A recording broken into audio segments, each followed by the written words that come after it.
उपस्थित मालकानगिरी 43 नम्बर एर समस्त भक्तवृंद आयोजनकारी सज्जनवृंद एवं समस्त मातृवृंद के आमार प्रणाम। आजके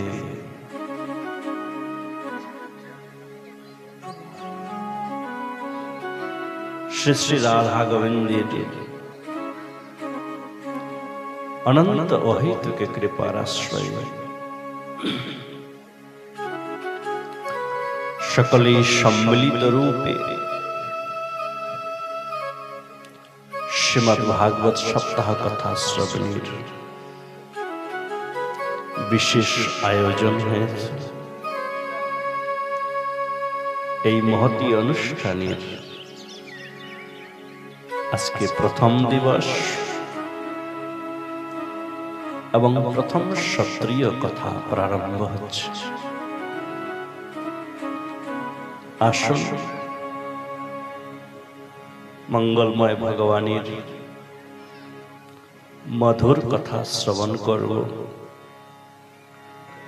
अतएव मधुमय भगवान ब्रजेंद्र नंदन श्री कृष्ण के संकीर्तनेर माध्यमे स्मरण करी एवं कथा के प्रारंभ करी।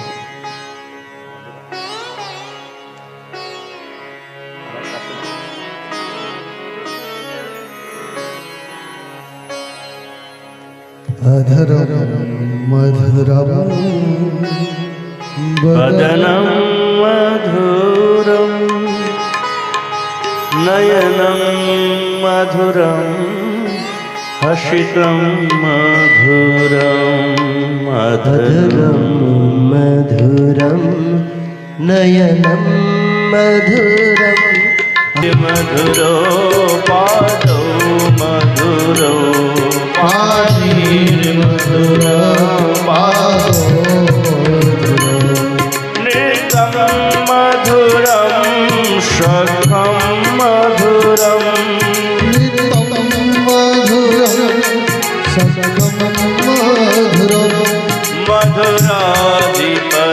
मधुराधिपतेरखिलं मधुरं मधुराधिपतेरखिलं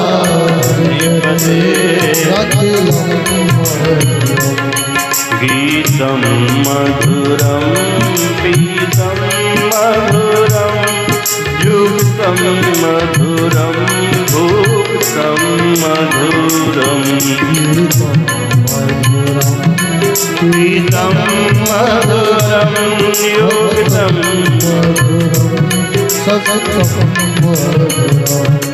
रूपं मधुरं तिलकं मधुरं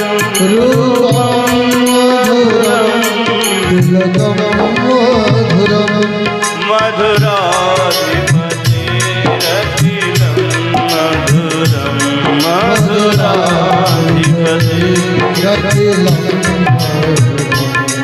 करणं मधुरं हरणं मधुरं हरणं मधुरं रमणं मधुरं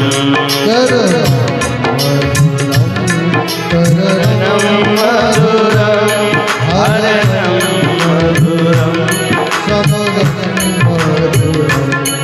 वमितं मधुरं शमितं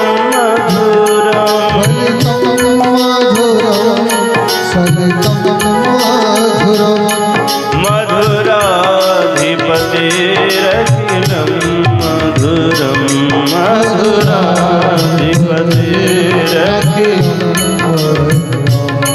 गुञ्जा मधुरा माला मधुरा यमुना मधुरा वीथी मधुरा गुञ्जा मधुरा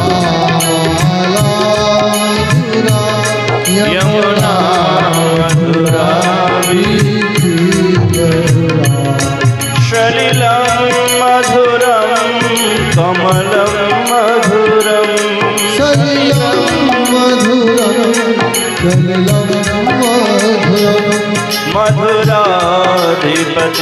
मधुराधिपतिरखिलं मधुरं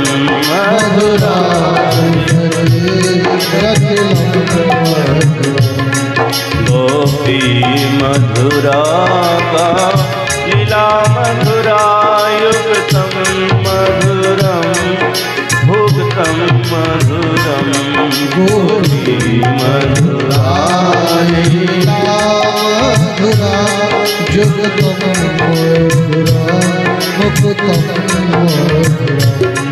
दृष्टं मधुरं शिष्टं मधुरं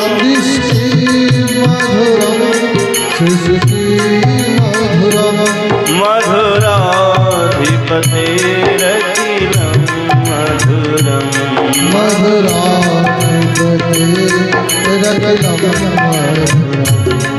गोपा मधुरा गावो मधुरा यष्टिर्मधुरा सृष्टिर्मधुरा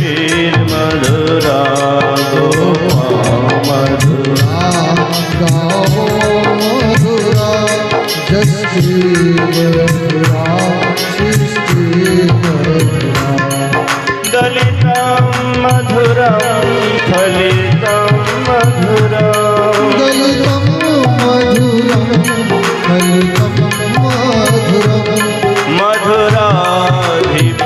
मधुराधिपतिरखिलं मधुरं मधुराधिपतिरखिलं मधुराधिपतिरखिलं मधुरं मधुराधिपतिरखिलं मधुरं ताली सकले বাজাবেন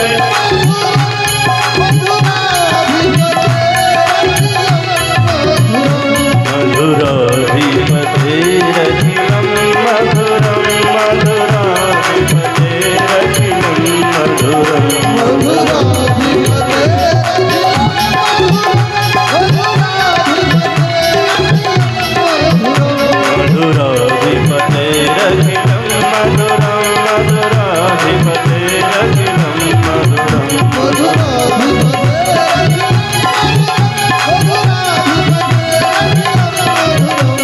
हरे कृष्ण कृष्ण कृष्ण हरे हरे हरे राम राम राम हरे हरे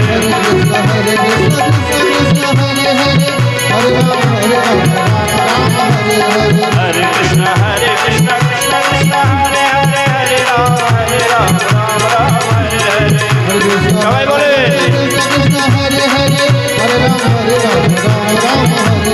हरे कृष्ण कृष्ण कृष्ण हरे हरे हरे राम राम राम हरे हरे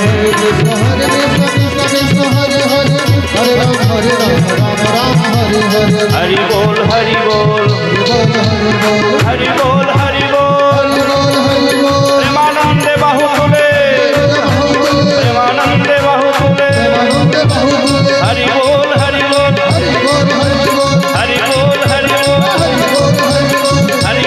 हरि बोल हरि बोल हरि बोल गौर नित्यानंद बोल गौर श्री अद्वैत बोल गौर श्रीनिवास बोल गौर गदाधर बोल गौर भक्तवृंद बोल गौर गौर गौर बोल निताय निताय निताय बोल हरि बोल हरि बोल हरि बोल हरि बोल हरि बोल हरि बोल हरि बोल हरि बोल निताय गौर हरि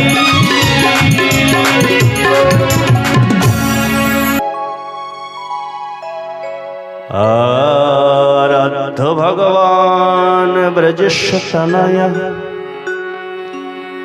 तद्धाम वृंदवनम रम्मा काचिदुपासना व्रजवधूवर्गे कल्पिता श्रीमद्भागवतं प्रमाणममलं प्रेमापमार्थितं यथो महान् श्रीचैतन्यमहाप्रभुर्मतमिदं तत्रादरो न परः। श्रीमद्भागवत शास्त्र भगवानेर साक्षाৎ बागमय स्वरूप श्रीमन महाप्रभु कलिजुग पावन अवतारी कलिजुगेर जीवेर उद्देश्य श्रीमद् भागवत शास्त्र के अमल प्रमाण रूपे स्वीकार करेছেন এবং স্বীকৃতি দিয়েছেন। মহাপ্রভুর এই পার্ষদ শ্রীনাথ চক্রবর্তী ঠাকুর মহাশয় তার ভাগবতীয় টিকার প্রথম শ্লোকে গৌর চন্দ্রিকাতে এই শ্লোকটাই লিখেছেন, आराध्य भगवान ब्रजस्तनयः। আমরা সকলেই কোনো না কোনো ভাবে বিচলিত, কোনো না কোনো ভাবে দুঃখী, আর সকলেই কোনো না কোনো ভাবে ভগবত আরাধনায় রত। সে যেটা যেভাবেই হোক, গীতাতেও ভগবান শ্রীকৃষ্ণ বলেছেন যে সকলেই যে কোনো ভাবে আমার সাথেই ওতপ্রোত ভাবে জড়িত হয়ে আছে। হতে পারে তারা অন্য দেবতার পূজা করছে, হতে পারে তারা অন্য কালচারে আছেন, কিন্তু তেওপি যজন্তে মা, এটা ভগবত বাণী, তারা আমাকেই যজন করে। হ্যাঁ, যজন্ত অবিধিপূর্বক, বিধিপূর্বক হয়তো করছেন না তারা, হচ্ছে না তাদের, কিন্তু তারা ভগবানের সাথে। সেই জন্যই শুদ্ধ পথ দরকার, শুদ্ধ মত দরকার। মহাপ্রভু আগেই বললেন আরাধ্য ভগবান ব্রজস্তনয়ঃ, সেই জন্যই শুদ্ধ আরাধনাই হচ্ছে ব্রজেন্দ্র নন্দনের। ব্রজেন্দ্র নন্দন শ্রীকৃষ্ণের আরাধনা আমাদেরকে করতে হবে। তদ্ধাম বৃন্দাবনম, সেই ব্রজেন্দ্র নন্দন শ্রীকৃষ্ণের আরাধনা, তার ধাম শ্রী বৃন্দাবন। রম্মা কাচিদ উপাসনা ব্রজবধূ বর্গেন যা কল্পিতা, সেই ব্রজেন্দ্র নন্দন কৃষ্ণের আরাধনার যে পথ, সেটাও ব্রজভাবে ভাবিত হওয়া উচিত। তাতে আবার যেভাবে গোপাঙ্গনাগণ সর্বস্ব ত্যাগ করে কৃষ্ণ আরাধনা করেছেন, সেটাই সঠিক পথ। কিন্তু সকলেই চাইবে এর প্রমাণ কোথায়? তখন বললেন শ্রীমদ্ ভাগবতম প্রমাণম অমলম। শ্রীমদ্ ভাগবত অমল প্রমাণ। এমনিতেই সনাতন সংস্কৃতিতে ব্যাসদেব রচিত সমস্ত গ্রন্থই প্রমাণ। 18টা পুরাণ, 4 বেদ, মহাভারত, ইতিহাস সবই প্রমাণ। কিন্তু শ্রীমদ্ ভাগবত সম্বন্ধে বলেছেন শ্রীমদ্ ভাগবতম প্রমাণমমল, শ্রীমদ্ ভাগবত অমল প্রমাণ স্বরূপ। এখানে ত্যাগাংশ কিছু নাই, কোনো কিছুই বাদ দেবার নেই। এখানে আছে তো কেবল রস এবং সার। সার তত্ত্বকে যেমন বাদ দিতে হয় না, এখানে ছিলকা নাই, গঠলি নাই, বাদ দিবেনটাকে। আর এই কারণেই শ্রীমদ্ ভাগবত অমল প্রমাণ স্বরূপ।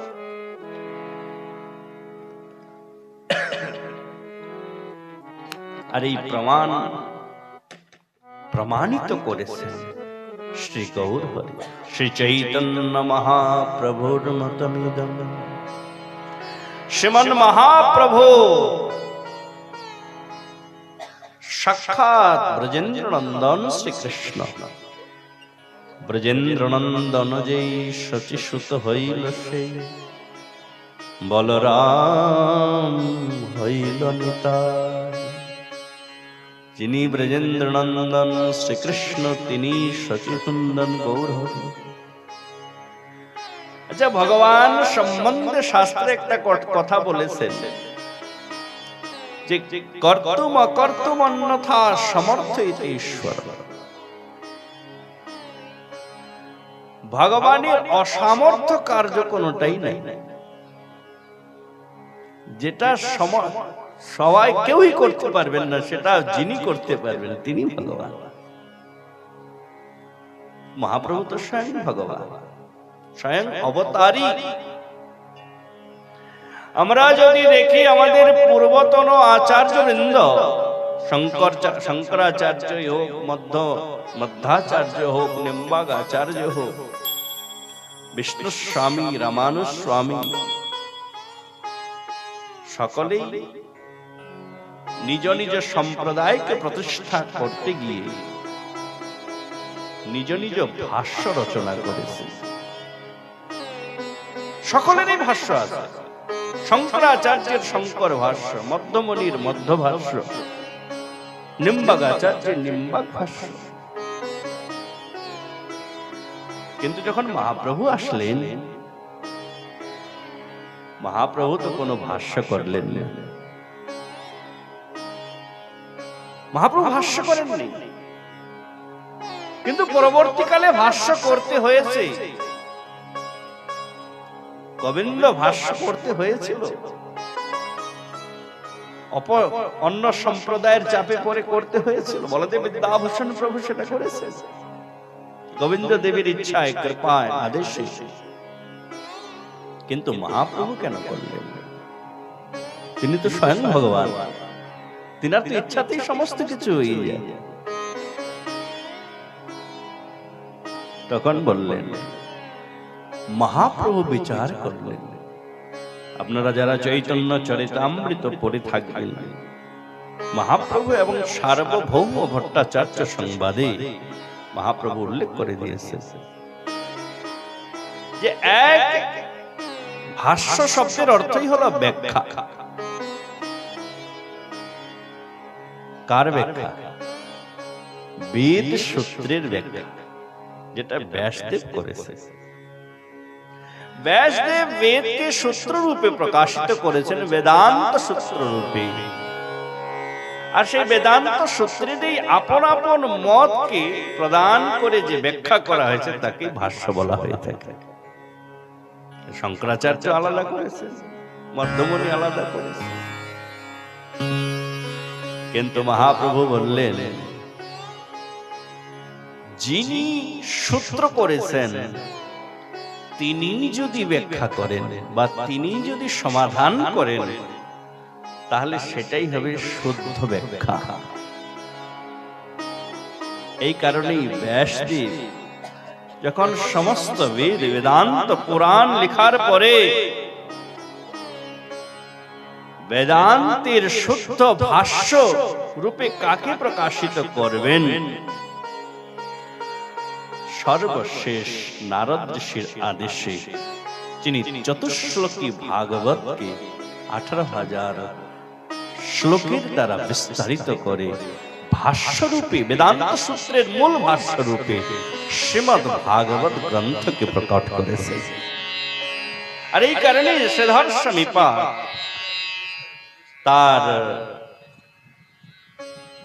যে ভাবার্থ দীপিকা টিকার প্রথমেই উল্লেখ করেছেন যে এই গ্রন্থ শ্রীমদ্ ভাগবত কার দ্বারা প্রারম্ভ হচ্ছে?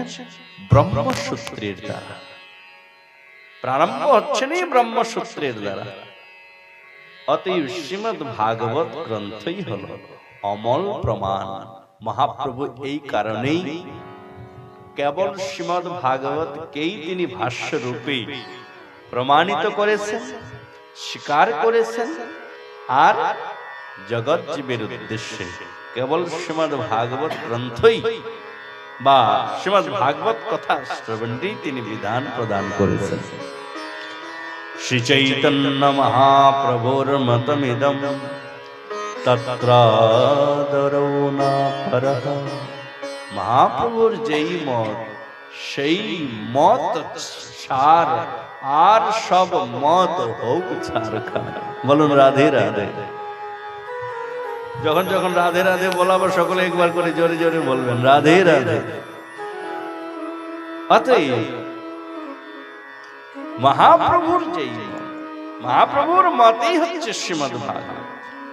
আর সেই শ্রীমদ্ ভাগবত গ্রন্থই আমাদের ভগবানের সাক্ষাৎ বাণী স্বরূপ।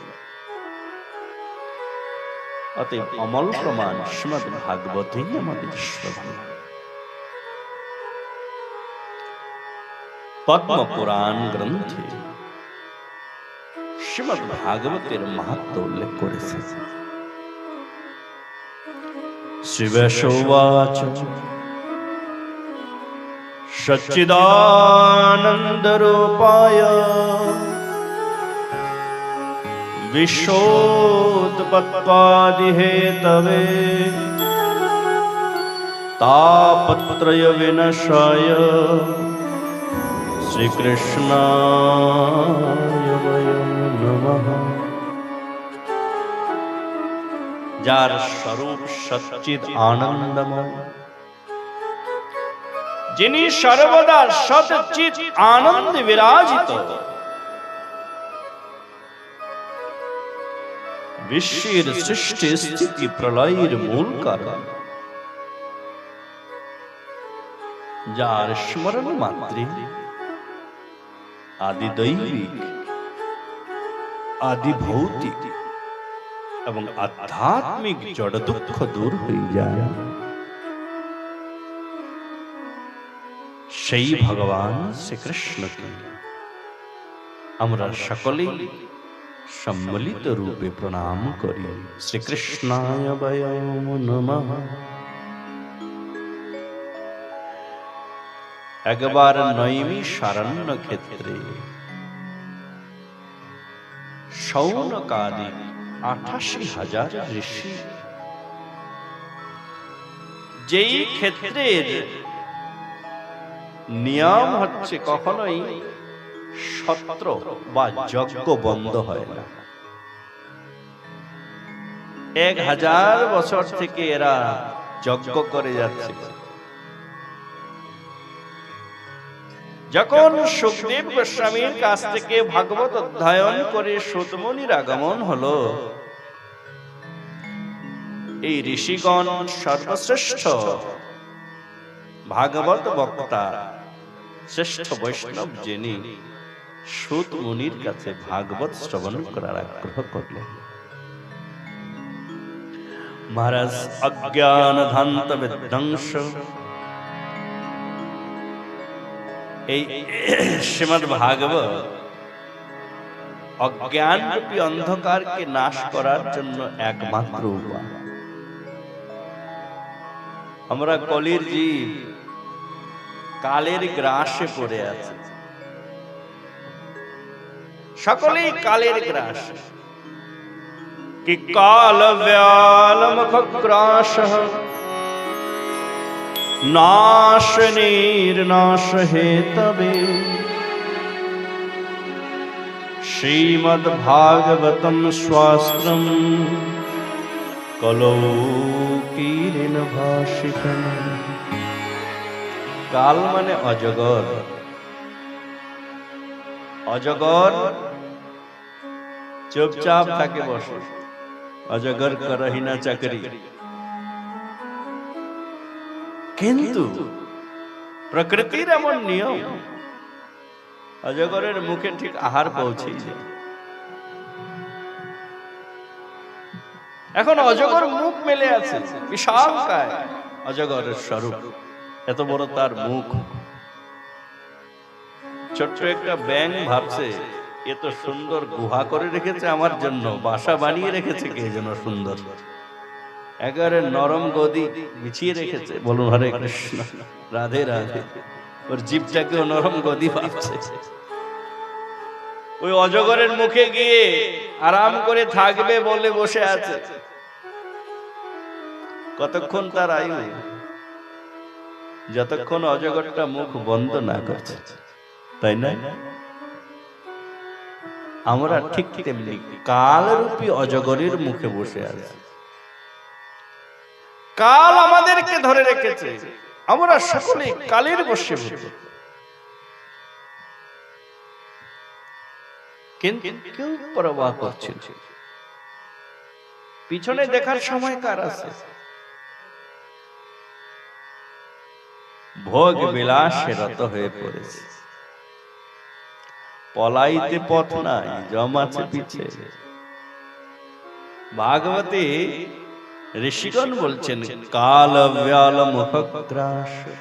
কলির জীব কাল রূপী অজগরের মুখের মধ্যে বসে আছে, কিন্তু নিজেকে সুখী মনে করছে।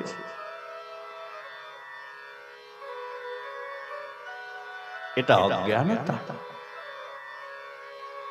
আর এই অজ্ঞানতাকে নাশ করার একটাই উপায়, শ্রীমদ্ ভাগবতম শাস্ত্রম কলৌকিরেন ভাসিতম।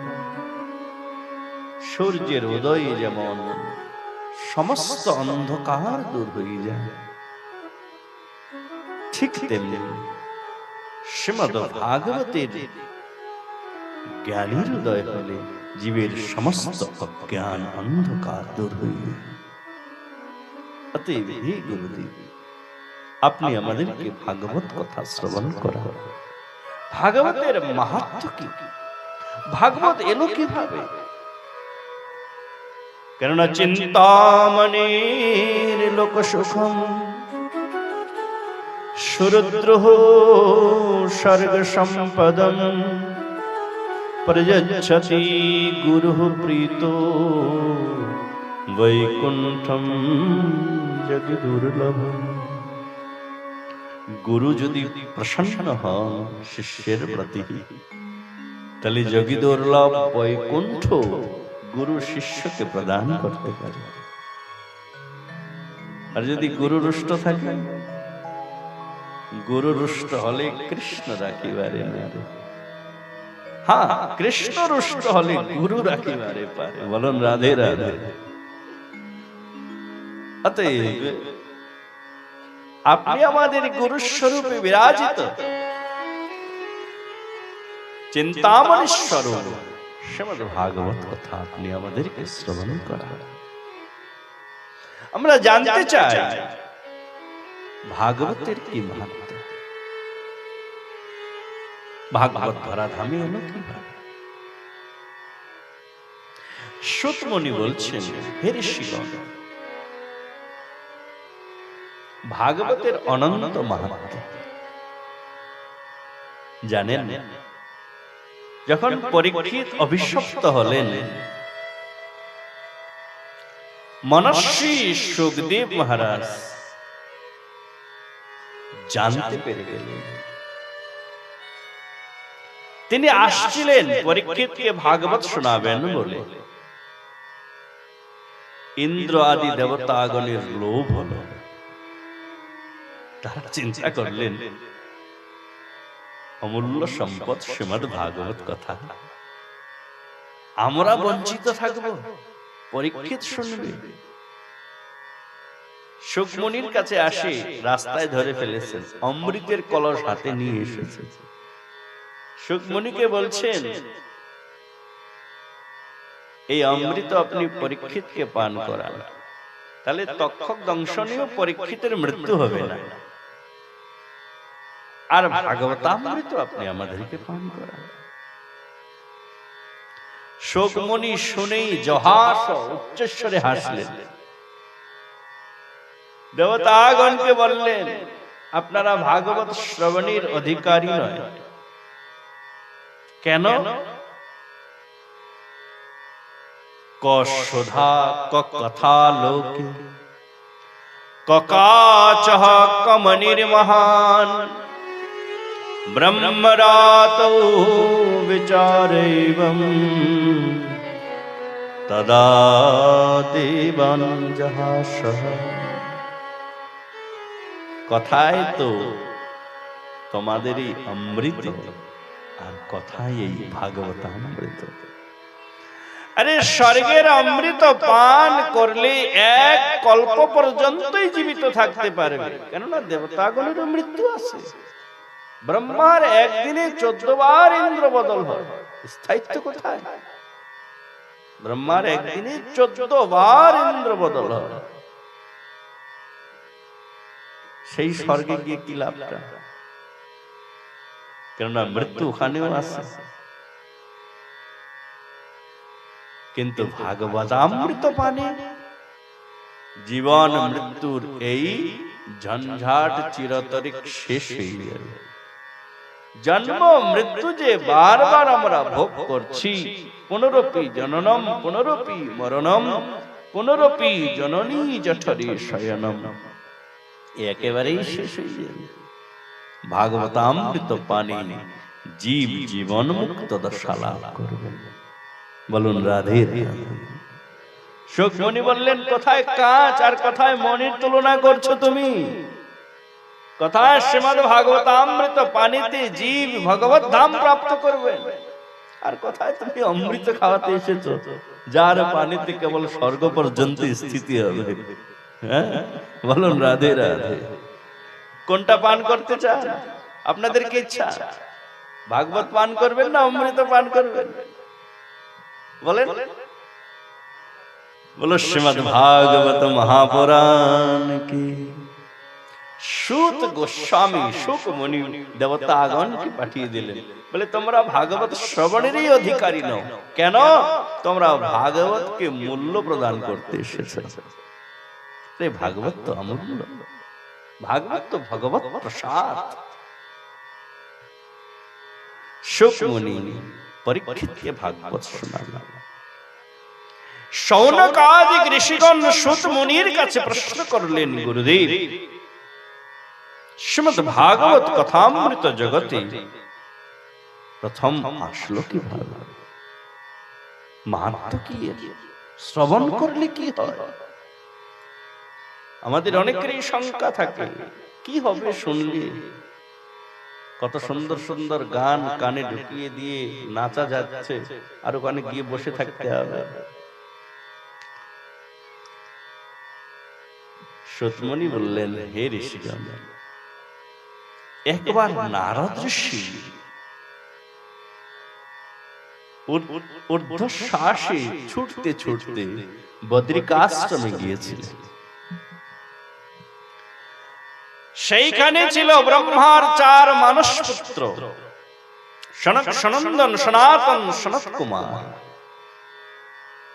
এদের জীবন হলো কথা মাত্রই জীবী না। এরা কেবল ভাগবত কথা শ্রবণ করেই জীবিত থাকে। এরা কখনোই ভাগবত কথাকে ত্যাগ করেন না। 4 জনের মধ্যে 1 জন ভাগবত শ্রবণ করান, আর 3 জন বসে শুনেন। সেই সময়তে তারা বদ্রিকাশ্রমেতে ভাগবত কথা শুনছিলেন। নারদ ঋষি উপস্থিত হলেন। নারদ ঋষিকে দেখা মাত্রই এই 4 জন বললেন, নারদ ঋষি, আরে বাবা, আপনি তো ঊর্ধ্বরেতা মুনি দেবর্ষি, সর্বদা আত্মানন্দিতে বিরাজিত, তাহলে আপনি এত ঊর্ধ্বশ্বাসে কথায় ছুটে চলেছে। তরিতম গম্মতে কুত্র কুতশ্চাগমনম তব। এত জোরে কোথায় ছুটে যাচ্ছেন, কোথা থেকে আসছেন? মনে কোনো শঙ্কা রয়েছে, দেখে চেহারা দেখেই বোঝা যাচ্ছে। কি হয়েছে? কোন ঘটনা ঘটেছে? নারদ ঋষি তাদেরকে প্রণাম করে বলতে লাগলেন, হে মহর্ষিগণ, আমি আপনাদের চরণেই আসছি।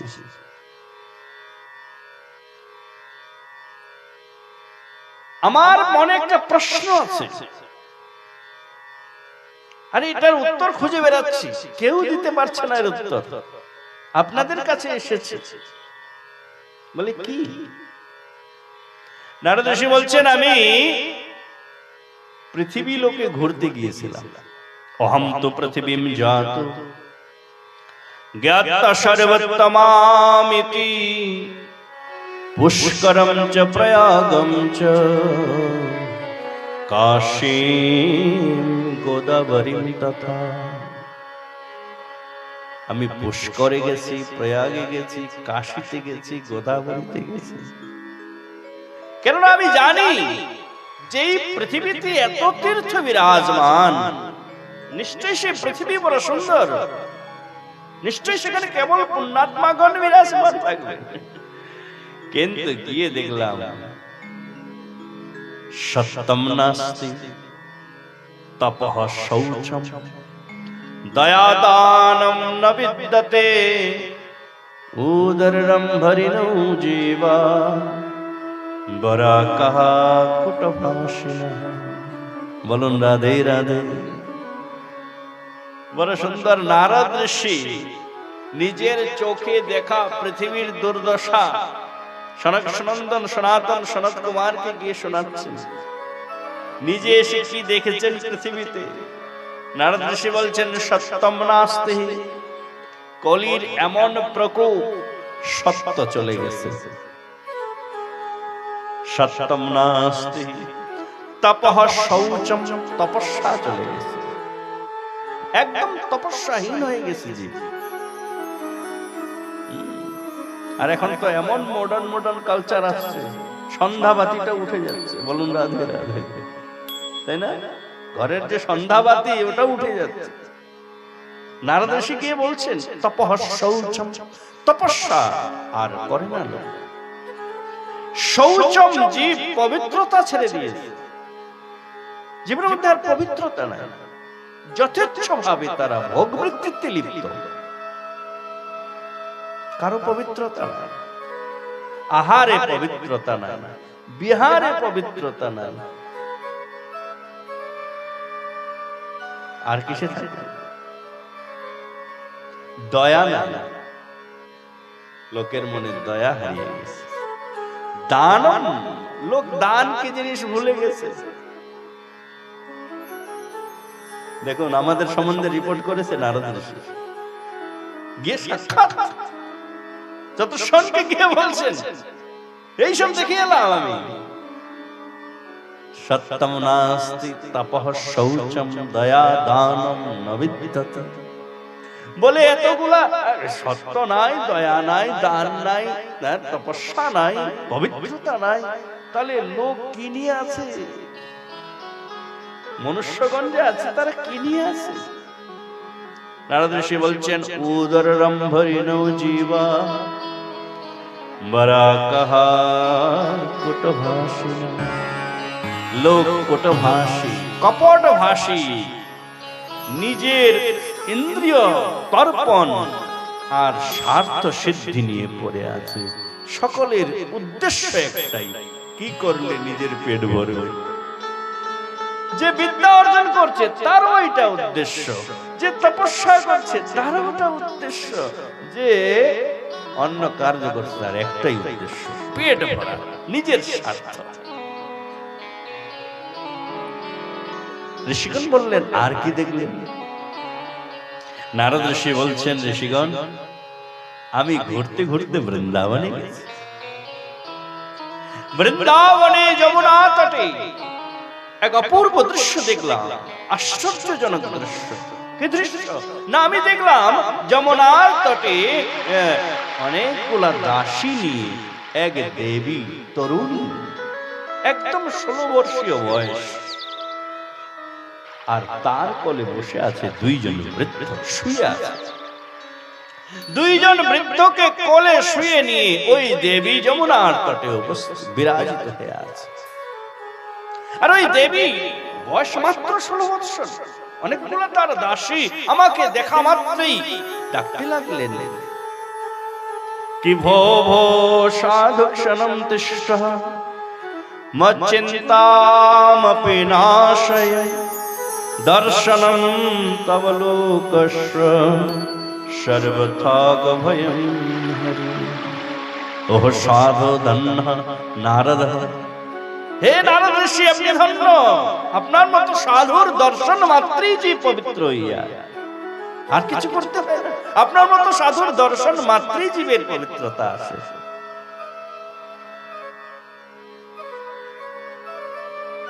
আমার দুঃখ আপনি নাশ করতে পারবেন।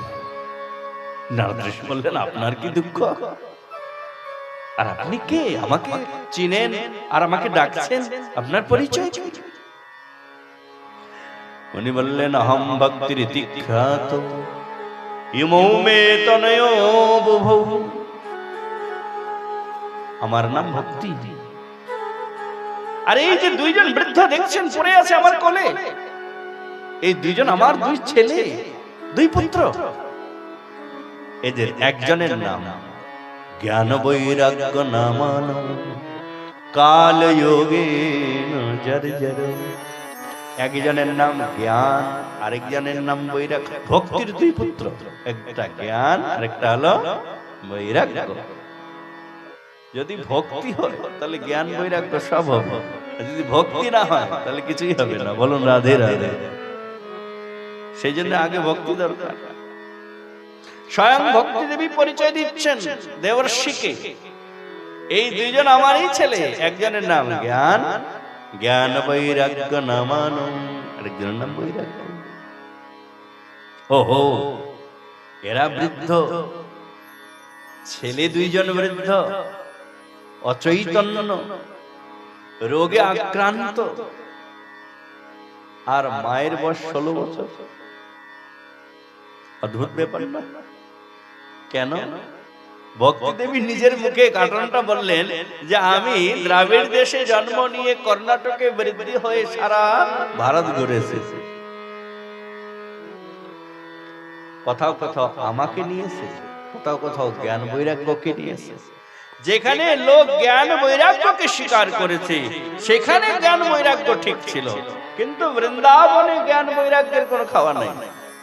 বৃন্দাবনে কেউ জ্ঞানের জন্য যায়? কিসের জন্য যায়? বৃন্দাবনে গিয়ে কি বলেন? রাধে রাধে, বলুন রাধে রাধে। কেন? কেন? ধন্যম বৃন্দাবনম তেন ভক্তির নির্ততি যত্র চ। বৃন্দাবন ভূমি তো অতি ধন্য, যেখানে ভক্তি দেবী সর্বদা নৃত্য করেন। বলো বৃন্দাবন ধাম কি।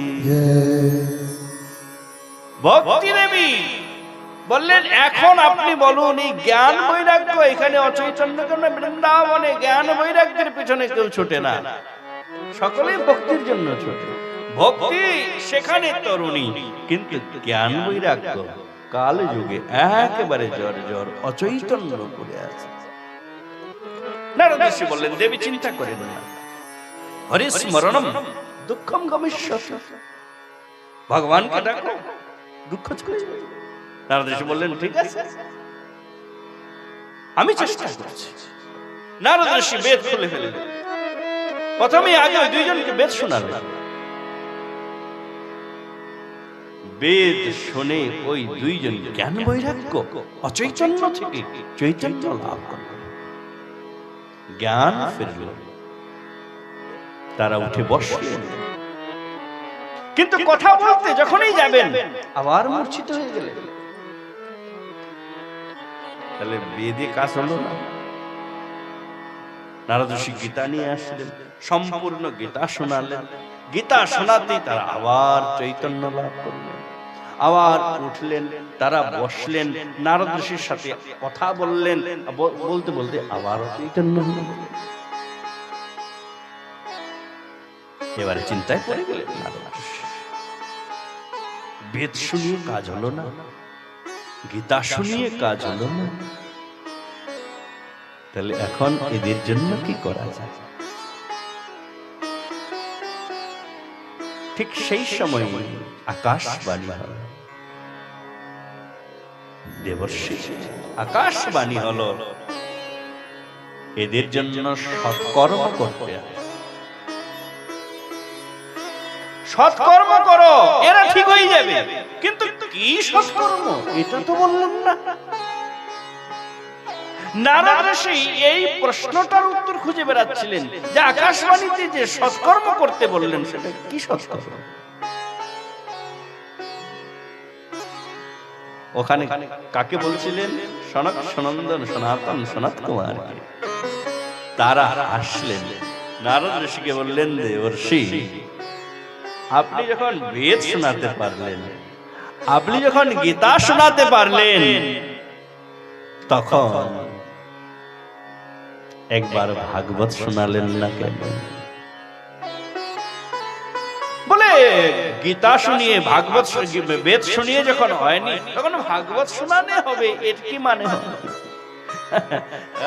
চতুষ্ষণ বলতে লাগলো, দেবর্ষি গীতা বেদ কল্প বৃক্ষ, আর বৃক্ষের পাকা ফল শ্রীমদ্ ভাগবত। বাড়িতে গাছ লাগিয়েছেন, সুন্দর আম ধরেছে, কি খাবেন? ডালপালাগুলো ছিঁড়ে খাবেন না ফল খাবেন? ফল খেলেই স্বাদ পাবেন, পৌষ্টিকতা, তারপরে তার যে গুণাবলী সেগুলো আপনি পাবেন। বেদ নিগমঃ কল্পতরু, নিগমঃ কল্পতরু, বেদ কল্পতরু, আর পাকা ফল শ্রীমদ্ ভাগবত। অতএব শ্রীমদ্ ভাগবত কথা শ্রবণ করাও। নারদ ঋষি বললেন, গুরুদেব আপনারাই শ্রবণ করান, কেননা জগতে আপনাদের থেকে শ্রেষ্ঠ বক্তা আর কেউ নাই। বললেন ঠিক আছে, ভাগবতের বেদী করো। ছিল বদ্রিকা আশ্রমে, নারদ ঋষি তাদের নিয়ে আসলেন গঙ্গার ধারে, হরিদ্বার ক্ষেত্রে, গঙ্গার কমল বালুকার উপরে সুন্দর বেদী নির্মিত হল। বেশ আসনে 4 জন বক্তাকে বসালেন, সনক সনন্দন সনাতন সনত কুমার, 4 জন বক্তা আর 4 জন মূল শ্রোতা। তারা কারা? নারদ ঋষি, ভক্তি জ্ঞান বৈরাগ্য। কিন্তু ভৃগু ঋষি 4 দিকে ঋষিগণের আশ্রমে গিয়ে গিয়ে কাসর বাজিয়ে আসলেন। সব ঋষিগণ ভাগবত কথা শ্রবণ করা যাবে এই লোভীতে সেখানে আসলেন। ভাগবত প্রারম্ভ হলো, এক এক করে 7 দিন ভাগবত বিশ্রাম হওয়া মাত্রই ওই জ্ঞান বৈরাগ্য যে চৈতন্য পড়েছিল, সেই 2 জন একেবারে যুবক রূপ হয়ে ভগবানের সামনে প্রণাম করতে লাগলেন। নারদ ঋষি আশ্চর্য হলো, গীতা শুনিয়ে হয়নি, ভাগবত শুনিয়ে, এই বেদ শুনিয়ে হয়নি, কিন্তু 7 দিন ভাগবত শুনিয়ে, সপ্তাহ ভাগবত শ্রবণ মাত্রই জ্ঞান বৈরাগ্যের জ্ঞান ফিরল। অমনি নারদ ঋষি হাত জোড় করে প্রণাম করলেন, গুরুদেব এরা তো জ্ঞান বৈরাগ্য ছিল, জ্ঞান বৈরাগ্য যদি উদ্ধার হয় এটা বড় কথা নয়, কিন্তু পাপীর উদ্ধার হবে কিনা? কেননা কলিযুগে পাপীর সংখ্যা বেশি। ভাগবত শুনলে পাপীর উদ্ধার হবে কিনা সেটা বলো। চতুষ্ষণ বললেন, নারদ ঋষি কিয়ে মানবঃ পাপকৃতস্তু সর্বদা সদা দুরাচাররতা বিমার্গগা ক্রোধাগ্নিদগ্ধা কুটিলাশ্চ কামিনঃ সপ্তাহ যজ্ঞেন কলৌ পুনন্তি তে। কত বড় কথা, যে মানবঃ পাপকৃতস্তু সর্বদা, যে ব্যক্তি সর্বদা পাপ কাজে লিপ্ত, সদা দুরাচার রতা বিমার্গগা, সর্বদা দুরাচার অসৎ পথে গামী বিমার্গী, ক্রোধী কুটিল, সেও যদি ভাগবত 7 দিন শ্রবণ করে, সপ্তাহ ভাগবত শ্রবণ মাত্রে তার উদ্ধার হয়ে যায়। পিতৃমাতৃ দুঃসফা, ভাগবত 7 দিন শুনতে হবে। বলে মহারাজ, কে এমন উদ্ধার হয়েছে 7 দিন ভাগবত শুনে? কোন পাপীর উদ্ধার হয়েছে কি? চতুষ্ষণ বললেন, একটা ঘটনা শুনো। কি তুঙ্গভদ্রা তটে তস্মিন, একটা তুঙ্গভদ্রা নদী এক তটে একটা ব্রাহ্মণের গ্রাম ছিল। পুরাটাই ব্রাহ্মণগণের স্থান, নিবাস। সেই গ্রামে এক ব্রাহ্মণ ছিল যার নাম আত্মদেব। আর সেই আত্মদেব ব্রাহ্মণের পত্নীর নাম ধুন্ধুলি দেবী।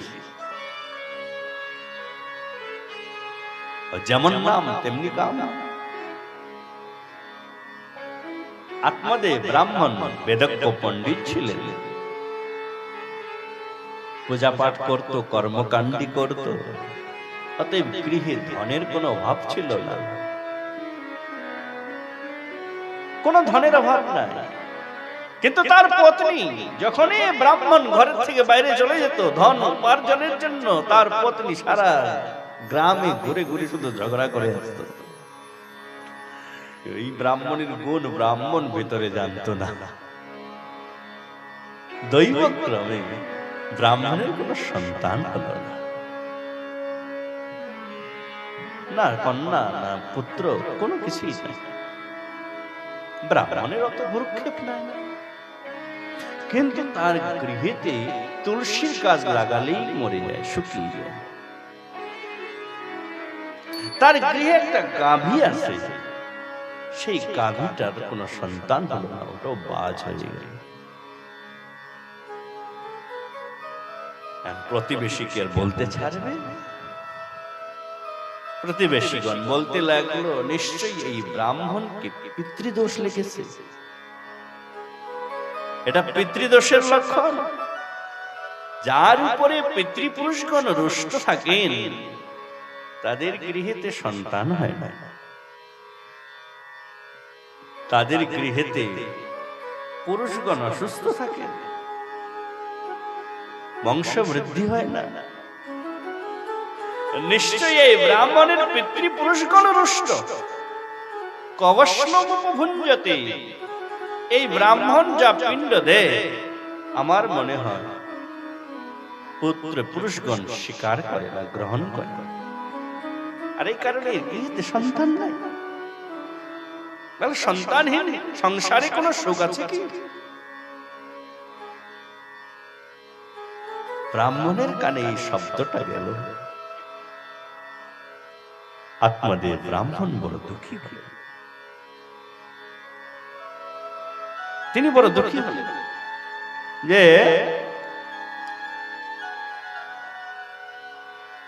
সন্তান নেই বলে আমার দেহপিণ্ড গ্রহণ করেন না আমার পিতৃপুরুষগণ,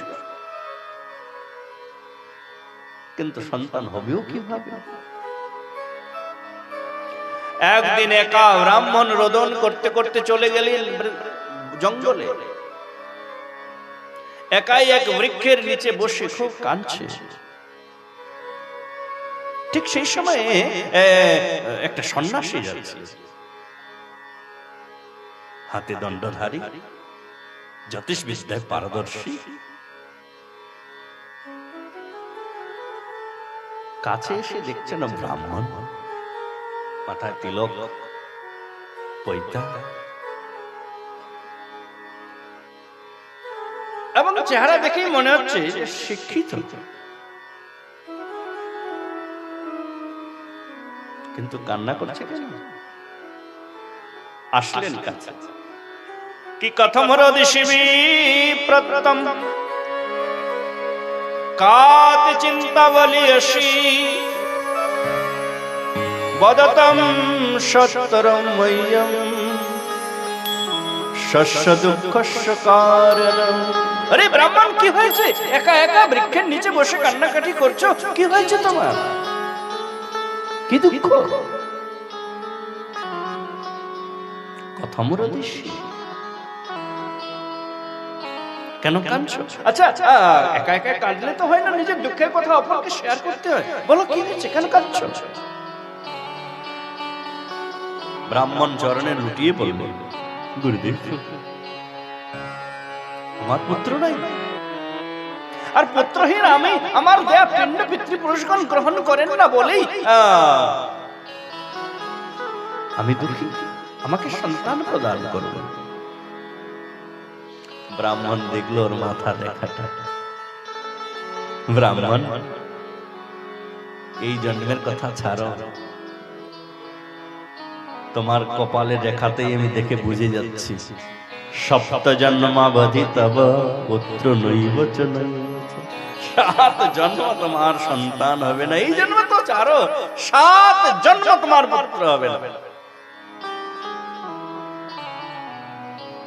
আর যাই কথা, ব্রাহ্মণ একেবারে 2 চরণ চাপিয়ে ধরে ফেললেন, মহারাজ, পুত্রম দেহি বলাদপি, যেভাবে হোক আপনাকে আমার পুত্র হওয়ার আশীর্বাদ দিয়ে যেতে হবে।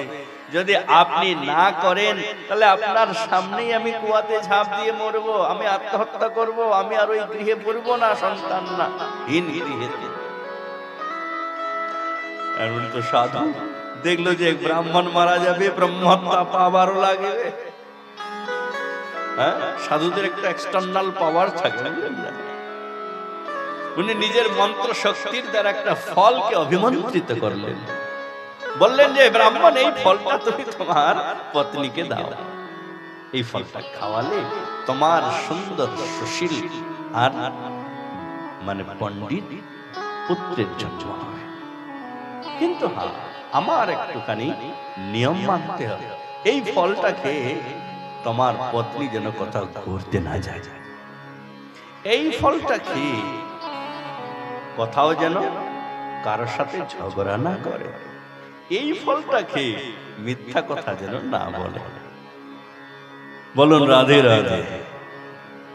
আর ব্রাহ্মণ তো জানে যে আমার পত্নীর মতো তো আর সুশীল শান্তশিষ্ট কেউ নাই, উনি আনন্দে হাতে ফল নিয়ে চলে এসেছেন বাড়িতে। পত্নী বলছেন, কি ব্যাপার, আজকে তো হাসি মুখ? বলে, দেবী দেখো তোমার জন্য কি নিয়ে এসেছি, ফল। কিসের ফল এটা? বলে, এই ফল খেলে আমাদের সন্তান হবে। আর দেবী, এই ফল খেয়ে কোথাও ঘুরতে যেও না, মিথ্যা বলো না, কারোর সাথে ঝগড়া করো। ব্রাহ্মণের সামনে দেখেই ব্রাহ্মণের তো অবস্থা খারাপ, বলতেও কিছু পারছেন না, ফলটা কোনো মতো হাতে নিয়ে ঘরে গিয়ে কেউ কান্না করছে, এ কি মুছিবত, কষ্টকর কাজ এসে গেল। ঠিক সংযোগ বসত ওই সময় তার একটা বান্ধবী এসেছে ছোটবেলা, 2 বন্ধুর মধ্যে কথা, কি হয়েছে তোমার, কাঁদছো কেন, কি ব্যাপার? বলে, দেবী দেখো কি হয়েছে, আর তোমাকে আর কি বলবো দুঃখের কথা, ব্রাহ্মণের কাজ নেই, ফল নিয়ে এসেছে, আমাকে ফল খাওয়ালে নাকি আমার গর্ভে সন্তান আসবে। আর বান্ধবী বললো, তো তোমার তো সন্তান নাই, তো হলে ভালো। বলে, কিসের ভালো? ধুন্দলি বলছে যে আমার মনে হয় জগতে সেই ব্যক্তিটাই সব থেকে মানে সেই স্ত্রীটাই সব থেকে সুখী যার সন্তান হয় না। বলুন রাধে রাধে। বলে, আরে কয়েক মাসের কষ্ট, কিন্তু সন্তান হলে কত তুমি সুখ পাবে, শান্তি পাবে। বলে, এতগুলা শর্ত তো আমি মানতে পারবো। কি কি শর্ত? বলে, কোথাও যাওয়া যাবে না। এবারে মনে করো, যদি আমার গর্ভেতে সন্তান আসে আর আমার পেট হয়ে যায় ভারী, শরীর হয়ে যায় ভারী। সোজি রাত্রে বেলা ডাকাত আসে, সবাই তো পালিয়ে যাবে, শুধু আমি যেতে পারবো না, একা একাই মার খাবো। কত দূরের চিন্তা। বলে আরে ভাই, কয়েক মাসের ব্যাপার, তুমি একটু কষ্ট করে সহ্য করো। বলে না, দ্বিতীয়টা তো মানতেই পারা যাবে না। কি দ্বিতীয়টা? মিথ্যা কথা বলা যাবে না। বলো যদি মিথ্যা না বলি, কালকে ননদ আসবে, বলবে এটা আছে কিনা, মানা করা যাবে কি? বলুন রাধে রাধে। আমার ঘর বাড়ি সব লুট হয়ে যাবে। বলে ব্রাহ্মণের ধন সম্পত্তির অভাব তো নাই, তোমার তো চিন্তা কিসের? বলে আমি বলতে ঝুট, মিথ্যা কথা বলা ছাড়া আমি থাকতেই পারি না। তার উপরে আরেকটা শর্ত, সেটা কি? বলে ঝগড়া করা যাবে না। আর তুমি তো জানোই, একদিন ঝগড়া না করলে আমার হজমই হয় না। বলুন রাধে রাধে। কারো কারো আছে স্বভাবে ঝগড়া না করলে হবে না, বিনা কারণেই গিয়ে ঝগড়া করবে, ধুন্দুলি সেই রকম। বলে তোমার যেহেতু এত ইচ্ছা, তুমি সন্তান নেবে না, এক কাজ করো, এই ফলটা তুমি গরুটাকে খাও। গরু তো বাচ্চা নাই, ফল খেলে, সাধুর ফল খেলে বাচ্চা হয় কিনা পরীক্ষা হয়ে যাবে। আর আমার গর্ভে পুত্র আছে, সন্তান আছে, আমি তোমাকে সন্তান দিতে পারি, কিন্তু এর বদলে আমাকে কিছু অর্থ দিতে হবে, কিছু ধন দিলে আমি, কারণ আমার ধনের অভাব আর তোমার সন্তানের অভাব। বলে ধন তুমি নিয়ে যাও, কিন্তু আমাকে তুমি সন্তান দাও। এ ভিতরে ভিতরে দুই বান্ধবীর মধ্যে চুক্তি হয়ে গেছে। ব্রাহ্মণ কোনো খবর জানে না, মিথ্যা কথা বলে দিল, ব্রাহ্মণকে ফল খাইয়ে দিল।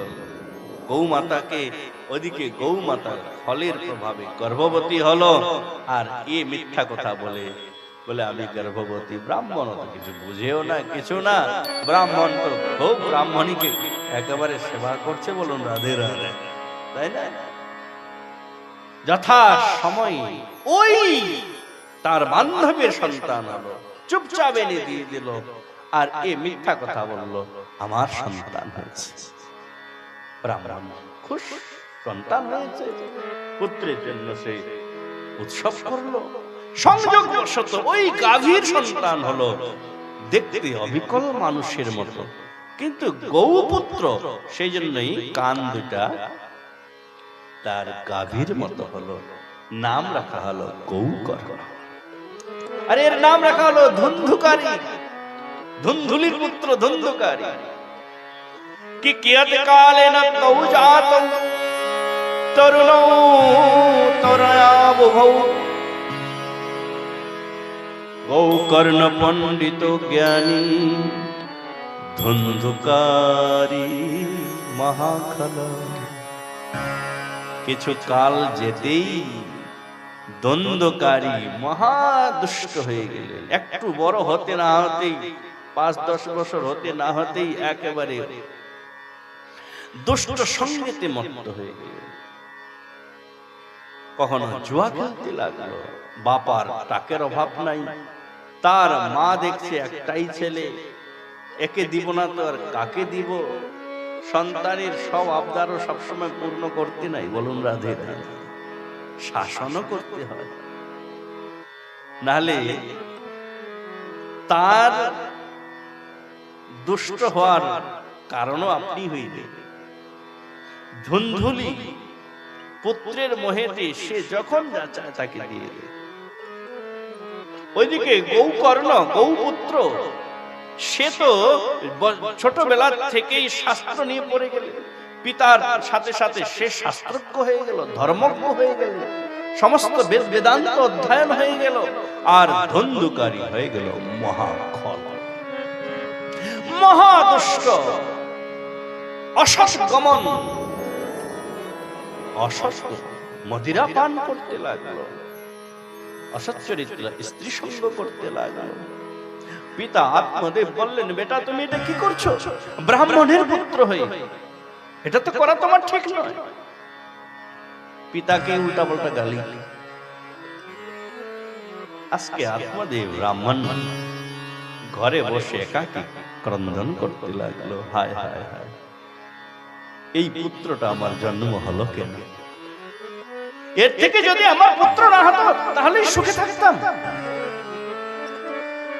এ তো পুত্র হয়ে আমার ঘরটাকেই নরক করে দিল। কতিষ্ঠামি কগচ্ছামি কো মে দুঃখম ব্যপোহয়। আহা, আগে সুখে ছিলাম, পতি পত্নী দুইজনেতে ছিলাম, এই পুত্র তো ঘর থেকে নরক করে দিয়েছে। এখন তো এই নরক রূপী এই ঘরেতে থাকার মতো অবস্থা নাই। এখন আমি যাই কোথায়? কগচ্ছামি কতিষ্ঠামি, কোথায় থাকি? কখনো কখনো সুখের থেকে শান্তির বেশি দরকার। আমরা সবাই ছুটি সুখের জন্য, শান্তির জন্য কেউ ছুটি না, কিন্তু শান্তিও প্রয়োজন। সুখ কি? আমরা বাহ্যিক সুবিধা ভোগ এটাকে সুখ মনে করে বসে আছে। বাস্তবিক সুখ এটা না। আজকে ব্রাহ্মণ ক্রন্দন করছেন, আমার এই পুত্র হলো কেন? একদিন কেঁদেছিল আমার পুত্র নাই বলে, আজকে ওই ব্রাহ্মণ ক্রন্দন করছে আমার পুত্র হওয়ার থেকে না হওয়াই ভালো ছিল। বলুন একবার রাধে রাধে, জোরসে বলুন। আজকে কি করবে? ব্রাহ্মণ আসলেন গৌপুত্রের কাছে, ওই যে গাভীর পুত্র গৌকর্ণ পণ্ডিত জ্ঞান মহাপণ্ডিত ছিল, তার কাছে আসলেন। বেটা তুমি বলো এখন আমার কি করণীয়, কি করবো, কোথায় যাব, কোথায় গেলে একটু সুখ পাবো, শান্তি পাবো? গৌকর্ণ বড় সুন্দর কথা বললেন, নিজের পিতাকে বললেন। কি পিতা, আজকে পুত্রের অত্যাচারী তো বলি, মনে বৈরাগ্য জেগেছে, কিন্তু আমার তো মনে হয় না এই বৈরাগ্যটা বেশিক্ষণ থাকবে। বলুন রাধে রাধে, এই বৈরাগ্যটা বেশিক্ষণ থাকবে না। কেননা পিতা, এই বৈরাগ্যটা হচ্ছে শ্মশান বৈরাগ্যের মতো। মানুষ মারা গেলে শ্মশানে নিয়ে যাওয়ার সময় যারা যারা কাঁধে তুলে তাদের মধ্যে একটু বৈরাগ্য জাগে, যে একদিন আমাকেও কাঁধে যেতে হবে রে, কালকে থেকে হরিনাম করি। শ্মশানে যখন চিতা জ্বলে তখন বৈরাগ্যটা আরো হয়ে যায় প্রবল, বলে কালকে থেকে একদম নিয়ম করে হরিনাম করব। আর শ্মশান থেকে যেই বাড়ি ঢুকলো সব বৈরাগ্য ওখানেই রয়ে চলে গেল। বলুন রাধে রাধে। অতএব পিতা, বৈরাগ্য যদি করতে হয় নিয়ম করে করো। বলে কিভাবে? कि देह अस्थि मांस रुधिरे अभिमति तेजत्वं जाया श्रुत दिशु सदा ममतां विमुञ्च कि पश्वानिशं जगदिदं क्षणभङ्गनिष्ठं वैराग्य राग रसिको ভব ভক্তি নিষ্ঠা। বড় সুন্দর কথা, বুঝবেন কথাটা। নিজের পুত্র পিতাকে উপদেশ করছেন, পিতা যতক্ষণ পর্যন্ত দেহটার সুখ নিজের কাছে প্রিয় লাগবে ততক্ষণ পর্যন্ত বৈরাগ্যটা পূর্ণ হবে না। এই জন্যই দেহে অস্থি মাংস রুধিরে অভিমতিম তেজ, আমরা এই শারীরিক ভোগটাকেই শ্রেষ্ঠ মনে করি, ইন্দ্রিয় তর্পণ করতে লেগে গেছি। চোখ বলছে এই ভালো দেখ রে, তখন ওইদিকে ছুটছি। কান বলছে ভালো শোন, তখন ওইখানে যাচ্ছি। জিহ্বা বলছে ভালো খা, তখন ওখানে যাচ্ছে। কিন্তু পিতা, শরীরটাতে আছে কি? শরীরের গতি তিনটা। কৃমিবিড ভোজা, এই শরীরকে যতই খাওয়ান, শরীরকে যতই ভালো মন্দ পরান, এই শরীরকে যত সুখ প্রদান করুন, শরীরের গতি তিনটা, কৃমি বিট ভুজা। এই শ্মশানে নিয়ে গেলে চিতায় জ্বালানো মাত্রই এক মুষ্টি ছাই হবে। একে মাটিতে পুঁতে রাখলে পোকা হয়ে যাবে, আর যদি কুকুর শ্রীগালে খায় বিষ্ঠা হবে, তাই না? আমাদের ভক্তিময় ঠাকুর একটা পদ লিখেছেন, বড় সুন্দর। শ্মশানে শরীর মম করিয়া রহিবে, বিহঙ্গ পতঙ্গ তাই বিহার করিবে। কুকুর শ্রীগাল সব আনন্দিত হয়ে মহোৎসব করিবে আমার এই দেহ লয়ে। যেই দেহের এই গতি তারই অনুগত সংসার বৈভবয়ার বন্ধু জন যত। অতএব মায়া মোহ ছাড়ি বুদ্ধিমান নিত্য তত্ত্ব কৃষ্ণ ভক্তি করুণ সন্ধান। শরীরের এই গতি হবে। অস্থিস্তম্ভম স্নায়ুবদ্ধম মাংস শনিত লেপিতম দুর্গন্ধম পাত্রম মূত্র পরিচয়। সুতমণি বড় বলছেন শরীরটা কি একটা অস্থিস্তম্ভ। এই এই পিলারটা দেখছেন, এই যে এখানে একটা পিলার তুলেছে, এটাকে প্রথমে লোহা দিয়ে স্ট্রাকচার করেছে, তারপরে ওকে বেঁধেছে, তারপরে সিমেন্ট বালি দিয়ে পিলার করেছে, তাই না? ঠিক তেমনি আমাদের এই শরীরটা হচ্ছে একটা হাড়ের পিলার। বলুন রাধে রাধে। ভিতরে স্ট্রাকচারটা হাড়ের, ওই এক্সরে করলে বোঝা যায় না। তার উপরে মাংস, রক্ত, মেদ, মজ্জা, আর উপরে ত্বচা চামড়া দিয়ে কে বেঁধে দিয়েছে শরীর।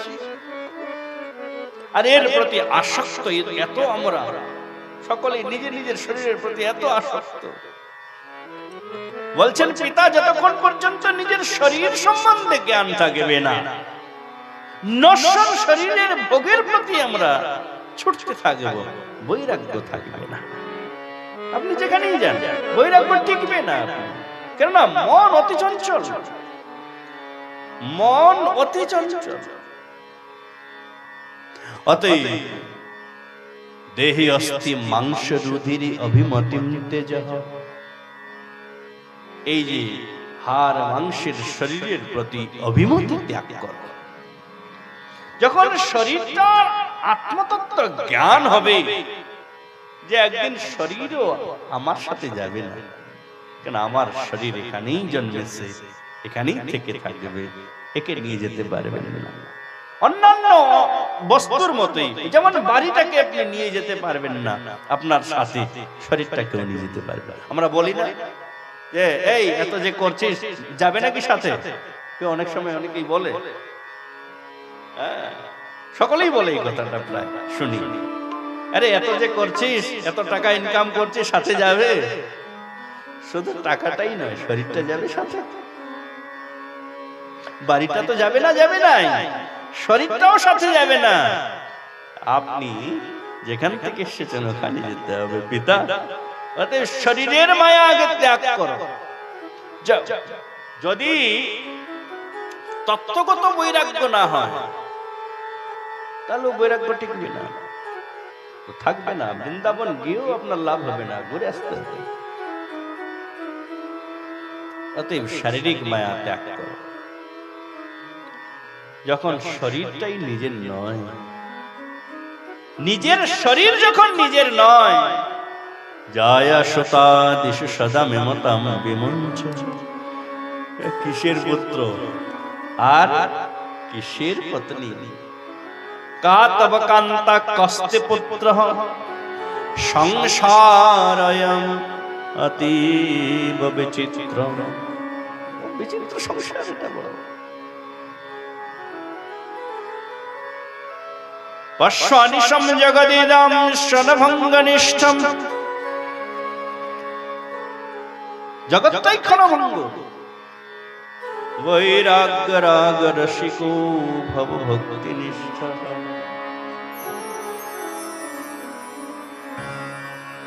অতএব এইভাবে বৈরাগ্য লাভ করে পিতা কি ধর্মম ভজস্ব সততম তেজ লোক ধর্ম, সেবস্য সাধু পুরুষান জহি কাম তৃষ্ণম, अन्नस्य दोष गुण चिंतन माश मुक्ता, सेवा कथा रसमह नितराम पिबत्तम, धर्मं भजस्व सततम तेज लोक धर्म। पिता बने গিয়েও কিছু লাভ হবে না যদি ধর্মতত্ত্ব ঠিক মতো না জানি। সংসারে কষ্ট হচ্ছে, ঝগড়া হচ্ছে, অশান্তি, চলে গেলেন বৃন্দাবন, কিন্তু কি হবে সেখানেও গিয়ে যদি শুধু কেবল ভবের পিছনে ছুটি, লাভ তো না। কেননা ধর্মতত্ত্ব জানতে হবে। সেজন্য পিতা ধর্মম ভজস্ব সততম তেজ লোক ধর্ম, বড় ইম্পর্টেন্ট কথা। লোক ধর্ম ত্যাগ করে, যেটা প্রকৃত ধর্ম সেটা পালন করো। আমরা কি করি? আমরা অধিকাংশই লোক ধর্ম। লোক ধর্ম কোনটা? এইটা না করলে লোকে কি বলবে? বলুন রাধে রাধে। এটা হচ্ছে লোক ধর্ম। লোকের ভয়ে করা ধর্মটার নাম লোক ধর্ম। এটা না করলে কি বলবে লোকে? শাস্ত্র অবজ্ঞা হোক সেদিকে খেয়াল নাই, ভক্তি না হোক ওইদিকে খেয়াল নাই, কিন্তু এটা না করলে লোকে নিন্দা করবে, এই ভয়ে ধর্ম করছি। এইটার নাম লোক ধর্ম। অনেকেই তো লোক নিন্দার ভয়ে তিলক করে না, তাই না? এই তিলক করে গেলে লোকে কি বলবে? বলুন রাধে রাধে। এই লোক ধর্ম, একে ত্যাগ করতে হবে। তেজ লোক, ভাগবত বলছেন, এটা আমি নই। যদি ধর্ম করতে হয় প্রকৃত ধর্ম তত্ত্ব জানুন। প্রকৃত ধর্ম গীতার শেষে ভগবান বলে দিয়েছেন, সর্বধর্মান পরিত্যজ্য মামেকম শরণং ব্রজঃ, অহম তাম সর্ব পাপেভ্যো মোক্ষয়িষ্যামি মা শুচি। এ কোনো সাধারণ কথা নয়। আমরা যেই ধর্মে ধর্ম ধর্ম করে করে দিন রাত্রি যাপন করছি, ভগবান প্রথমেই ওই কথা বলে দিলেন, সর্বধর্মান পরিত্যজ্য। তুমি আমার শরণ গ্রহণ করো অর্জুন, কিন্তু শরণ গ্রহণ করার একটা নিয়ম আছে। সেই নিয়মটা হচ্ছে জগতের যা কিছু ধর্ম মনে করছো ওগুলো সব ত্যাগ করে আমার শরণ গ্রহণ করো। গীতার শেষে যে বাক্য বলেছেন ভগবান, ভাগবত ওই বাক্য দিয়ে শুরু করেছেন ব্যাসদেব। লোক ধর্ম ত্যাগ করো, তেজ লোক ধর্মান, সেবস্য সাধু পুরুষান জহি কাম তৃষ্ণাম। সাধু পুরুষের সেবা করো, কাম তৃষ্ণা ত্যাগ করো। আরেকটা ইম্পর্টেন্ট কাজ করতে হবে, সেটা কি? অন্নস্য দোষ গুণ চিন্তন মাসমুক্তা। অপরের দোষ গুণ দেখা বন্ধ করো। বলুন রাধে রাধে। আমরা ওইখানেই ফেসে থাকি, এ ওই করলো, সে ওই করলো, কারো একটু গুণ বেশি হয়ে গেছে তো এমন গুণ ওকে বাড়িয়ে দিচ্ছি, ওরই প্রশংসা শুধু গেয়ে যাচ্ছে। কারো একটু দোষ বেরিয়েছে তো ওর দোষে ঘরে ওকে মাথা নত করিয়ে ছাড়ছি। ভাগবত বললেন কারো দোষ দেখার দরকার নাই, কারো গুণ গাওয়ার দরকার নেই। কারো দোষ দেখবেন না, কারো গুণ গাবেন না, নিজের ভজন নিয়ে থাকুন। অন্যস্য দোষ গুণ কেননা ওইখানেই যদি উলঝে থাকে, ওই কারো দোষ গুণ দেখতেই যদি ফেসে থাকে, তাহলে আর নিজের কাজটা করবেন কখন? অন্যস্য দোষ গুণ চিন্তনমাস মুক্ত সেবা কথা রসমহ নিতরাম পিবত্তম। নিত্য সেবা কথা করবেন। পিতা উপদেশ নিলেন পুত্রের কাছ থেকে, পুত্রের উপদেশে তার দিব্য বৈরাগ্য হলো। আত্মদেব ব্রাহ্মণ বনে গিয়ে নিয়তম দশমস্য পাঠাত, নিয়ত নিয়ম পূর্বক ভাগবত দশম স্কন্ধ পাঠ করতেন, আর তিনি ভগবত ধাম প্রাপ্ত করলেন। পিতা চলে গেল। একদিন মাকে ধরে জ্বলন্ত অগ্নিকাষ্ঠ দিয়ে মারতে লাগলো ধুন্ধুকা। ধন কোথায়? বলে সব শেষ করে দিয়েছো তুমি, আর নাই। ওর মা পুত্রের হাতে মার খেয়ে আত্মগ্লানিতে আত্মহত্যা করে নিলেন। দুষ্টের সঙ্গে থাকা উচিত নয়, দুষ্ট সঙ্গ কদাপি উচিত নয়। যখন আত্মদেব দেখল পিতা চলে গেছে, মা মরে গেল, আর এই দুষ্টটা রয়েছে, একে এখন মানাও করা যাবে না। কিছু করতে গেলে দুষ্টের কোনো ঠিক আছে না, ও ভাই বন্ধু মানে কিছু। দেখা গেল যে ধন্ধকারী আত্মদেব গোকর্ণকে মারতে আসছে, কারণ নীতিশাস্ত্রে বলছেন যে দুষ্টের সঙ্গ কেন করতে নাই। বলে দুষ্ট হচ্ছে কয়লার মতো। কয়লা দেখেছেন তো? আচ্ছা, কয়লা কি কাজে লাগে? জ্বালানি কাজে। আচ্ছা, জ্বলন্ত কয়লাটা হাতে উঠালে কি হবে? হাত পুড়ে যাবে। তার মানে কি? দুষ্ট লোকের সাথে কখনো শত্রুতা করবেন না, আপনাকে জ্বালিয়ে পুড়িয়ে খাবে। বলুন রাধে রাধে। বলে তাহলে বন্ধু হয়ে থাকি। আরে বন্ধু হবেন যদি ঠান্ডা কয়লাটা হাতে উঠান, তাহলে কি হবে?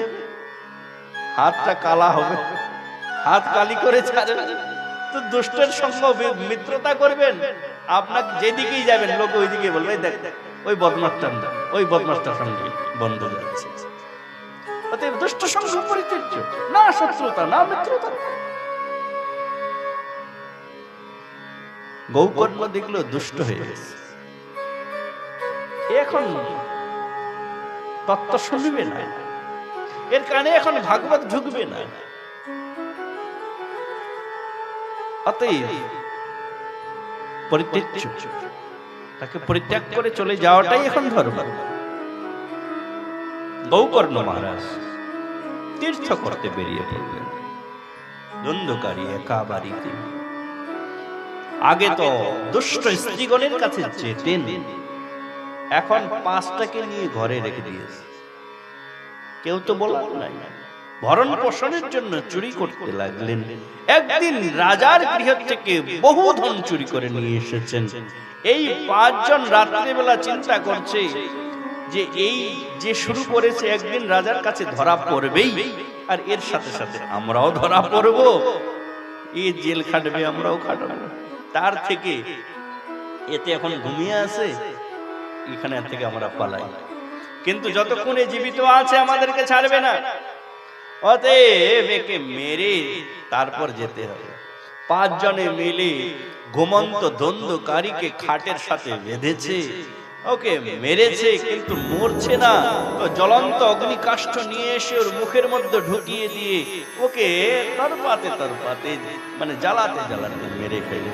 ওখানেই একটা গর্ত খুঁড়ে ওখানেই ওকে মানে মাটিতে পুঁতে রেখে ধন সম্পত্তি নিয়ে ওরা রাতারাতি চলে গেছে। যার জন্মের ঠিক নাই, কোথায় ওর জন্ম হয়েছে কেউ জানে না। কর্ম এত খারাপ, মৃত্যু যার এরকম, তার অধগতি ছাড়া কিছু হয় না। সেই ধন্যকারী হয়ে গেল প্রেতাত্মা রূপে গ্রামবাসীগণকে ভয় দেখাতে লাগলো। কেউ আর ওইদিকে আসে না, সবাই জানে ও ভূত হয়ে গেছে। বহুদিন পরে গৌকর্ণের মনে পড়ে গেল নিজের গ্রামের কথা। জননী জন্মভূমিশ্চ স্বর্গাদপি গরীয়সী। জন্মভূমির কথা সকলের মনে পড়ে। উনি আসলেন, সন্ধ্যা হয়ে গেছে এরকম। তখনকার সময় লাইট ফাইট তো ছিল না, সবাই ঘুমিয়ে গেছে। গৌকর্ণ মহারাজ সাধু পুরুষ ছিলেন, চিন্তা করলেন এত রাত্রে কাউকে ডিস্টার্ব না করে আমাদের যে পুরনো বাড়িটা আছে এখানেই থাকি। কেউ তো নাই এখানে, একদম শুনশান, ঘরটা একদম খালি, দরজা কিছু নাই। যেখানে ওই ধন্ধুকারীকে কবর দিয়ে রেখেছে মাটিতে পুঁতে, ওখানেই গিয়ে ও বিছানা পেতে ভাবছে এখানে রাত্রিটা কাটে, কালকে সকলের সাথে দেখা করবো গ্রামবাসীদের সাথে। কিন্তু একটু তন্দ্রা আসা না আসা মাত্রই ভয়ঙ্কর ধন্ধুকারী প্রেত এসে গেছে। কখনো মহিষ হয়ে আসছে, কখনো ভাল্লুক হয়ে চলে আসছে, কখনো বাঘ হয়ে যাচ্ছে, কখনো ভয়ঙ্কর গর্জনা, কখনো বিভিন্ন রূপ। সর্বনাশটা আবার কেড়ে যায়। তীর্থের জল রাখা ছিল কমণ্ডলুতে, ওই জল ছিটা দিলেন আর জিজ্ঞাসা করলেন কস্তমুগ্রতর রাত্র কুত জাত দশামিন কিং বা প্রেতঃ পিশাচো বা রাক্ষসো শিতি সংসনঃ। কে তুমি? প্রেত, পিশাচ, রাক্ষস? আরে আমাকে ভয় দেখাচ্ছ কেন? এতক্ষণ বলতে পারেননি, কিন্তু যখন তীর্থের জলের ছিটা পড়েছে তখন সে বলে উঠল কি হম রাত তদিয়স্মি ধন্ধুকারিতি নামত শকিয়ে নৈব দোষেন ব্রহ্মত্তম নাশিতম ময়া। আরে ভাই, কি আর বলবো, আমি তোমার সেই ভাই ধন্ধুকারী, নিজের কর্মফলে তো খারাপ, আজকে আমি প্রেত হয়ে গেছি। হাত জোর করে বলতে লাগলেন এই প্রেত শরীরের মতো দুঃখ কষ্ট আর কোন শরীরে নাই, আমাকে রক্ষা করো, আমাকে উদ্ধার করো। গৌকর্ণ বললেন তোমার মৃত্যু সংবাদ তো আমি আগেই পেয়েছি, আর তোমার উদ্ধারের জন্য আমি গয়ায় গিয়ে পিণ্ড দিয়েছি, তাহলে তোমার উদ্ধার হলো না কেন? দ্বন্দ্বকারী ওই প্রেত বলতে লাগলো গয়া শ্রাদ্ধ শতের নাপি মুক্তির মেন ভবিষ্যতি। আমার নামে যদি 100বার গয়াতে পিণ্ড দাও আমার উদ্ধার হবে না? সর্বনাশ! আমার নামে 100 বার গয়াতে পিণ্ড দিলেও আমার উদ্ধার হবে না। কিন্তু গয়া মাহাত্ম্যে দেখা যায়, ওখানে লিখছেন যে কারো বংশধর যদি ভুল ক্রমে গয়ায় গিয়ে মাটিতে পা রাখে তার উদ্ধার হয়ে যায়। আর এ বলছে পিণ্ড দেয়া তো দূরের ব্যাপার, এ বলছে আমার নামে পিণ্ড দিলে আমার উদ্ধার হবে না, তাও 100 বার দিলেও হবে। এর কারণটা কি? এর কারণ হচ্ছে এক তো এর পাপ অতিরিক্ত, দ্বিতীয় এ ওই বংশের সন্তান নয়। গয়া পিণ্ড প্রদানের নিয়ম হচ্ছে নিজের বংশের কাউকে না কাউকে যেতে হবে, কিন্তু এ তো ওই বংশের নয়। কার সন্তান, কার ঔরস জাত, এটা তো কেউ জানে না। গীতা দেখুন, প্রথম অধ্যায় অর্জুন বিষাদ যোগ। অর্জুন ভগবানের সামনে এই বিষাদটাই করেছিলেন, প্রভু আপনি যে আমাকে এত জনকে মারতে বলছেন, এরা মরে গেলে তো এদের স্ত্রীগণ বিধবা হবে, বিধবা স্ত্রী দুষ্ট হয়ে যাবে, দুষ্ট স্ত্রীর গর্ভে বর্ণসংকর জন্ম নেবে। স্ত্রীষু দুষ্টাসু বাষ্ণীয় জায়তে বর্ণসংকর। আর বর্ণ সংকর হলে ওই পিণ্ড কোনো কাজে দিবে না। লুপ্ত পিণ্ড ধুকক্রিয়া, তাহলে কত বড় পাপ করবো আমি। অর্জুনের এটাই শঙ্কা ছিল। আজকে ধুন্ধুকারী বললেন আমার নামে 100 বার পিণ্ড দিলে উদ্ধার হবে না।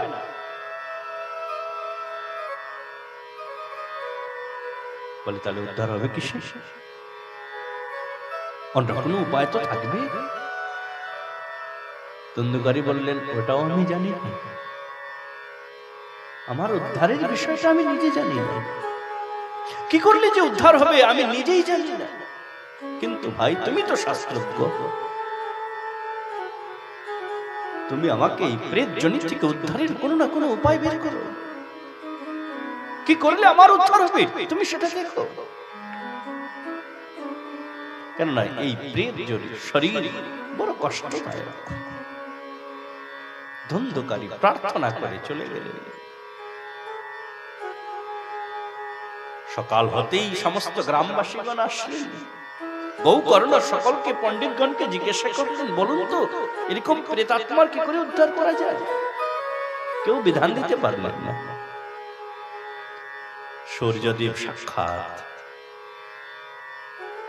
প্রার্থনা করলেন সূর্যের কাছে, হে দেব, সাক্ষাৎ রূপে আপনি দেবতা রূপে বিরাজমান, আপনি বলুন এরকম প্রেতাত্মা ধুন্ধুকারী উদ্ধার কিসে হয়? আকাশবাণী হলো সপ্তাহ শ্রবণ বিধি কুমারস্তস্য ভাষিত। একে সপ্তাহ ভাগবত শ্রবণ করা। শ্রীমদ ভাগবত কথা 7 দিন শ্রবণ মাত্রই এর উদ্ধার হয়ে যাবে। গৌকর্ণ স্বয়ং বড় বিদ্বান ছিলেন। তিনি নিজেই গ্রামে ভাগবত সপ্তাহের আয়োজন করলো, বেশ গদ্যে নির্মাণ করলেন, গ্রামবাসীগণকে আমন্ত্রিত করলেন। গৌকর্ণ ধুন্ধুকারীর জন্য একটা 7 কাঠ যুক্ত বাস রাখলেন।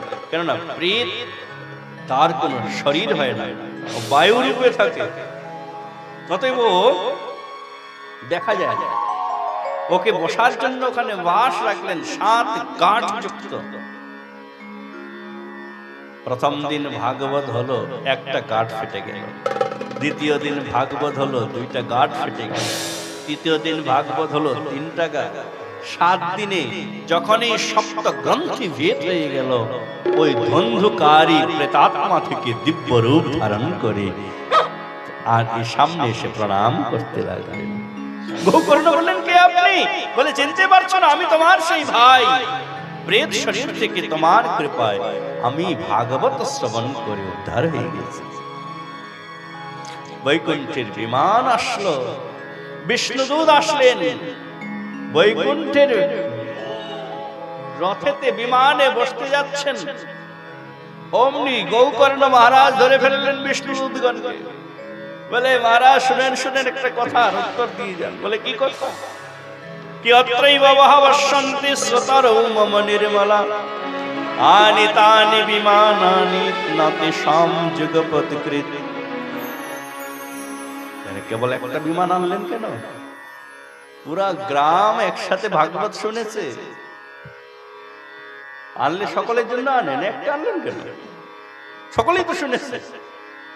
ওর তো শরীর ছিল না, বিনা শরীর দিয়ে শুনে ওর যদি উদ্ধার হতে পারে, এরা সশরীরে শুনে উদ্ধার হলো না কেন? বিষ্ণুদূতগণ বললেন শ্রবণস্য বিভেদেন ফলভেদস্তত জায়তে। শ্রবণের ভেদের কারণে ফলের মধ্যে ভেদ হয়েছে। শ্রবণম তু কৃতম সর্বে ন তথা মননম কৃতম। শুনেছে সকলেই, কিন্তু মানেনি কেউই। বলুন রাধে রাধে। গ্রামে অনুষ্ঠান হচ্ছে, কি গো শুনতে যাবে না? না গেলে লোকে খারাপ বলবে, এই জন্য এসেছে শুনতে। কিন্তু শুনে যে ওটা করতে হবে সেটা আর কেউ করেনি।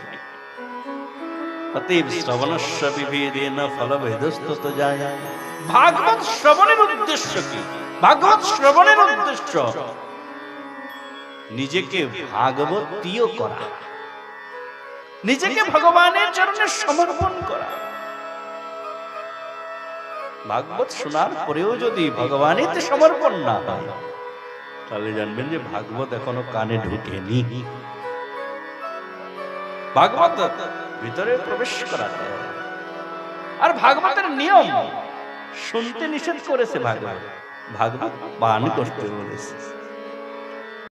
এবারে আমরা শুনবো, মানবো, নত থামনম কৃত, এইবারে আর আমরা কিছু করব না।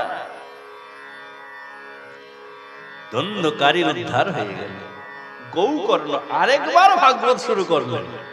ওই স্টেজেই, ওই গ্রামেই সমস্ত গ্রামের লোক এবারে একত্রিত হয়ে, আর কেউ উঠছেও না, সবাই ভাগবত শুনতে লাগলেন। একদিন, 2 দিন, 7 দিন ভাগবত শুনলেন। মহারাজ 7 দিন পরে অজস্র বিমান আসলো। যতজন শ্রোতা ছিল, ওই গ্রামের যত কুকুর বিড়াল ছিল, সকলকে একসাথে বিমানে উঠিয়ে বৈকুণ্ঠে নিয়ে চলে গেলেন। আর গৌকর্ণকে নেয়ার জন্য স্বয়ং ভগবান আসলেন। গৌকর্ণম তো সমালিঙ্গম অক্রোধ সদৃশম হরি। গৌকর্ণকে ভগবান আলিঙ্গন করে নিজের সাথে বসিয়ে নিজেই বৈকুণ্ঠে নিয়ে চলে গেলেন। বল শ্রীমদ্ ভাগবত মহাপুরাণ। জয়